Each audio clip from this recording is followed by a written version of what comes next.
El 10 de diciembre de 2023 marca un hito al cumplirse 75 años de la declaración en la Asamblea General de Naciones Unidas en París, el 10 de diciembre de 1948, la Declaración de los Derechos Humanos, que establece por primera vez los derechos humanos fundamentales que deben protegerse en el mundo entero. Desde hace un año se viene desarrollando una campaña especial para conmemorarlo, precedida de la iniciativa Declaración Universal de los Derechos Humanos, DUDH75. Esta campaña, centrada en la universalidad, el progreso, el compromiso, culminará con un acto de alto nivel en diciembre de 2023, en el que se anunciarán compromisos mundiales e ideas para concretar el futuro de los derechos humanos. El lema para este año es dignidad, libertad y justicia para todos. Y qué mejor que hablar con Norma Morandini, que es vicepresidenta de CADAL, escritora, periodista, columnista de los diarios argentinos La Nación y Clarín, colaboradora del País, de España, fue corresponsal de la prensa extranjera, realizó una cobertura especial sobre el juicio a las juntas militares en Argentina para el diario brasileño O Globo. Por su labor periodística obtuvo varios premios. Fue diputada nacional de 2005 a 2009, senadora nacional entre 2009 y 2015. Su labor legislativa estuvo dedicada justamente a los derechos humanos y la libertad de expresión. Entre 2015 y 2019 dirigió el Observatorio de Derechos Humanos del Senado argentino y en 2011 fue candidata a vicepresidenta de la Nación. Es autora de varios libros y, por supuesto, sigue escribiendo. Y la historia, Norma, se sigue escribiendo. Y si hoy tuvieras que hacer un diagnóstico de la situación de los derechos humanos en el mundo, ¿cuál sería? Antes tengo que decirte primero gracias por el interés y gracias por la presentación, pero sobre todo que pongas los ojos sobre una filosofía jurídica fundamental de las democracias y sobre todo en nuestro país, en Argentina, que son el corazón filosófico de la Constitución reformada del 94. Yo llegué a los derechos humanos por su denuncia. Tuve que denunciar la desaparición de mis dos hermanos, que fueron presos desaparecidos en la ESMA.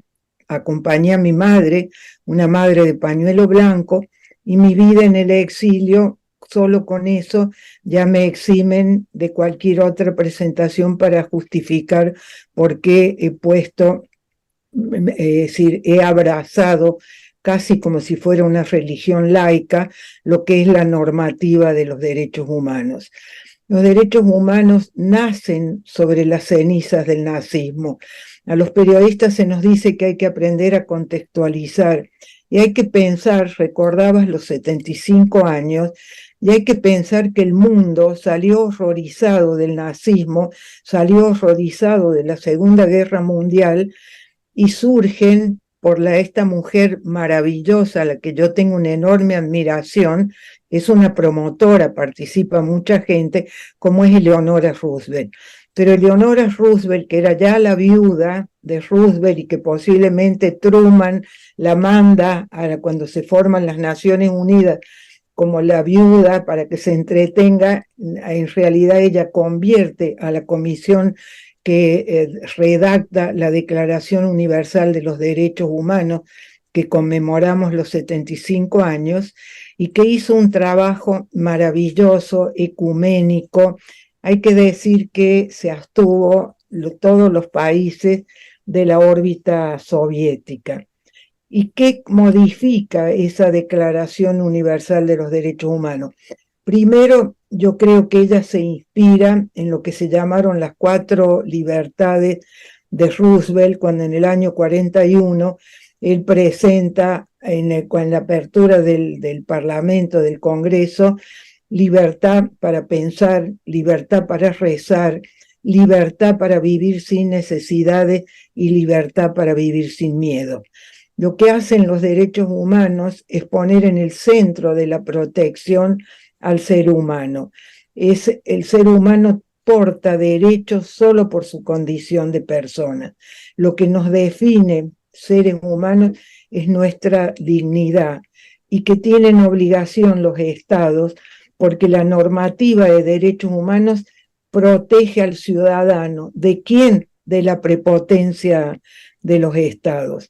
Por supuesto que hay una larga historia. Primero, todavía la Declaración Universal sigue siendo en muchísimos países del mundo letra muerta, pero es importante que tengamos a qué aferrarnos, porque además tenemos ejemplos concretos. En Europa, a partir de los años 60, cuando los países quedan encadenados jurídicamente y empiezan a tener que dar cuenta los países frente a otros países cuál es la situación de los derechos humanos, esto ha ido dando un progreso democratizador, que Europa es un ejemplo claro porque es el periodo de mayor prosperidad que ha tenido. O sea, que los derechos humanos no son una abstracción, no es una cuestión de principios morales, sino que está probado en el mundo democrático que han sido la base del progreso, la base de la prosperidad. ¿Qué nos pasa a nosotros en América Latina? A partir de los 80, que empiezan las democratizaciones de todas las dictaduras que hacen ese tránsito del autoritarismo a la democracia, la mayoría de los países han ido incorporando la normativa de derechos humanos, o sea, firmar tratados, comprometerse. Es decir, se firman mucho los tratados, pero después no se cumplen. Pero Argentina, cuando reforma su constitución del 94, hace algo que para mis ojos es como una revolución jurídica. Incorpora una docena de tratados internacionales que están por encima de la ley local, o sea, tienen jerarquía constitucional, o sea que todos estamos obligados a cumplirlo, fundamentalmente los gobernantes, y esto, mi experiencia me ha mostrado, sobre todo en el Observatorio de Derechos Humanos, donde trabajábamos para ayudar a los legisladores que cuando proyectan leyes, esas leyes tienen que ser concordantes con los tratados que Argentina ha firmado. No siempre se cumple porque se apela a un falso federalismo y las provincias dicen, usted no me puede decir lo que tengo que hacer. Bueno, pero en realidad la normativa de derechos humanos en nuestra Constitución está por encima de la ley local. O sea que estamos todos, el Estado es el que debe garantizar los derechos. Y en nuestro país, desgraciadamente, por eso es una gran oportunidad de esta conmemoración, de poner contenido, porque no son los gobernantes buenitos que van con una canastita y distribuyen derechos. Los derechos pertenecen a la persona y los estados, con sus gobernantes, están obligados a garantizar esos derechos, ¿no? De modo que a la luz de ese marco, yo te diría a tu pregunta, le preguntaron lo mismo a Eleonora Roosevelt, no 75 años después, sino 10 años después de la Declaración Universal del año 48. Y ella dio una respuesta que a mí me parece que no la puede superar nadie, porque ella dice, ¿cuál es el progreso moral? El progreso moral son el número de tratados que firman los estados. Argentina es un país que siempre tiene prestigio porque es uno de los primeros que firman. No siempre cumple con esos tratados. Entonces yo prefiero la definición de Eleonora Roosevelt, que ella dice que están en un planeta mucho más chiquito, que no se ve, que es el lugar donde vivimos, de modo que los derechos humanos deben defenderse en nuestra casa, en nuestro barrio, en nuestra universidad, en nuestra fábrica. Es decir, si no tienen sentido ahí, difícilmente van a tener sentido en otro lado. Pero sí creo que ha habido un gran progreso moral. Hoy las personas saben que tienen derecho, por lo menos, a reclamar, aunque no siempre sean escuchados, ¿no?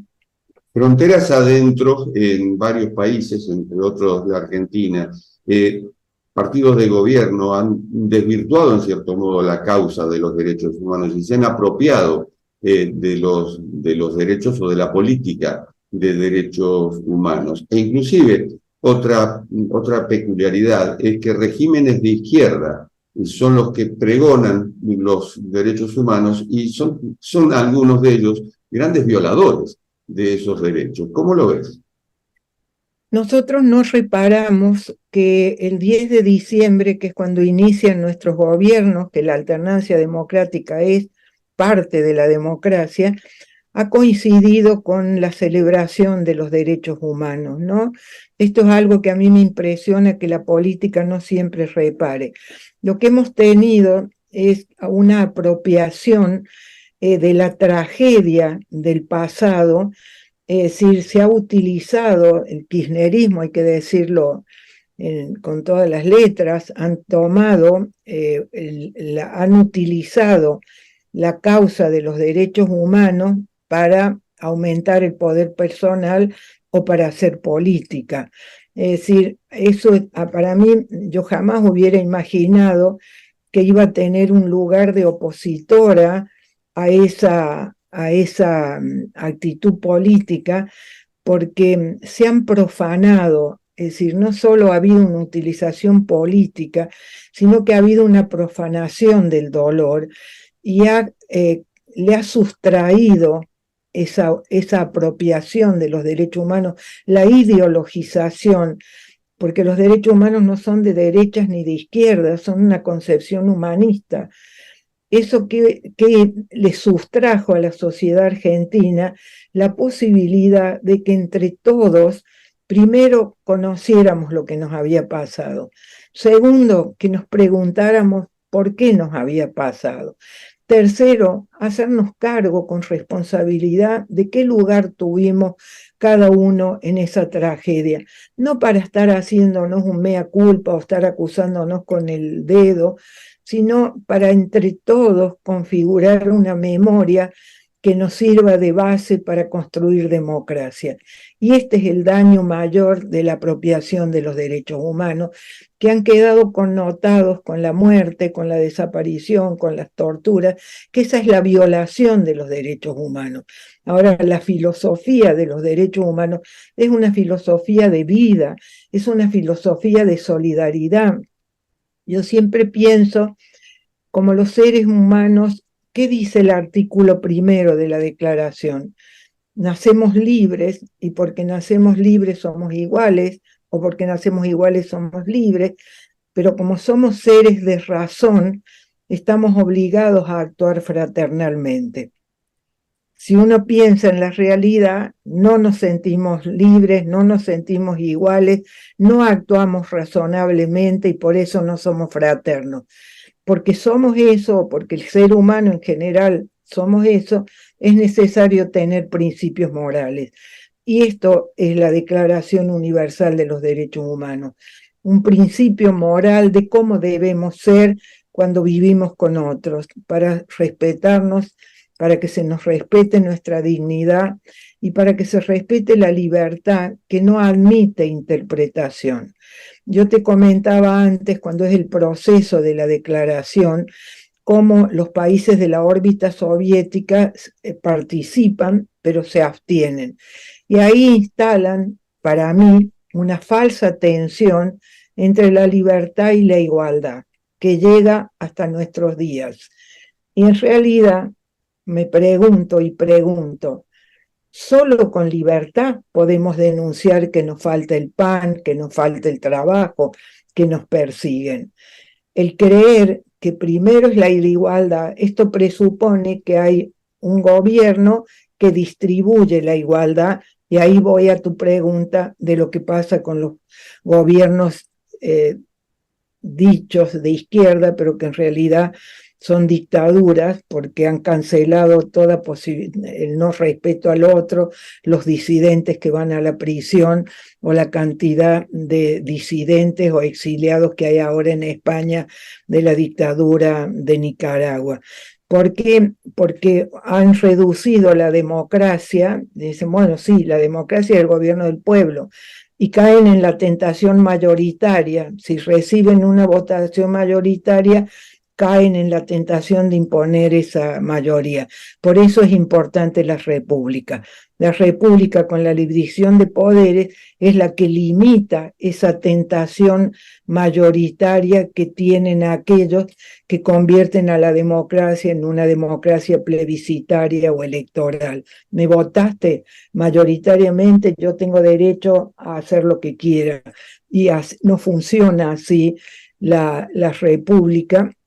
Y esto me parece que es el daño que se ha hecho en nuestro país con esta apropiación de algo que es universal, que nos pertenece a todos, que no es de derechas ni de izquierdas, que ha quedado connotado con lo que pasó en la dictadura y que nos ha impedido que la normativa de derechos humanos sea efectivamente el corazón de nuestra Constitución. Lo es, pero tenemos que incorporarlo como cultura y por eso estamos obligados a respetar al otro y sobre todo que los gobernantes nos garanticen todos aquellos derechos que están consagrados tanto en la Declaración Universal de los Derechos Humanos como en todos los tratados políticos, económicos, ambientales, de todo este progreso de evolución que han sido los derechos humanos a lo largo de estos 75 años, ¿no? Que así sea, Norma. Muchísimas gracias. Gracias a ustedes. Un abrazo grande. Lo mismo para vos. Y esto ha sido Cuarto de Hora, el programa de Cadal TV. Hoy dedicado al Día Internacional de los Derechos Humanos. Nos reencontramos en la próxima. Chao.